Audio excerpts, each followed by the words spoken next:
Thank you, Madam Chair. Secretary Mayorkas, you mentioned that it had been since 1996 since Congress passed comprehensive immigration reform. The supplemental request includes funding to help strengthen enforcement, but it does not appear to include any policy reforms. Is the administration open to working with Congress to include policy reforms that would deal with the underlying reasons for the surge as we consider the supplemental? Vice Chair Collins, we need the funding that we are requesting immediately, that we are requesting in the supplemental. We have advocated from day one for immigration reform. It is unanimous that our broken immigration system is in dire need of reform. On the very first day of his administration, President Biden presented Congress with a blueprint for that reform.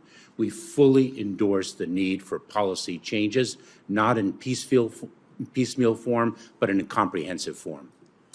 Let me turn to the supplemental funding request.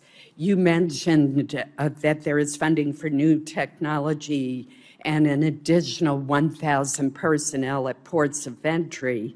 However, the request omits funding for border security technology between ports of entry, which is, in my view, a major problem.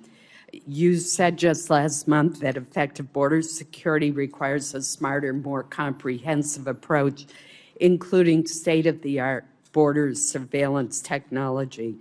With encounters between ports of entry at an all-time high, do you support adding funding for border security technology between ports of entry, where most people are coming through?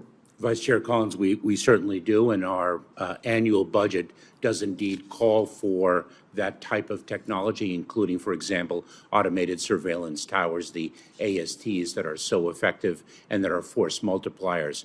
What we have sought in this supplemental is to address the most emergent needs. For example, additional Border Patrol agents and critically additional case processors so that we can push those agents out into the field to do the jobs that they were sworn to do. We are working on the funding that you've requested, and I hope that we can work together to address some real concerns about the funding request, as well as the policy issues that I've mentioned.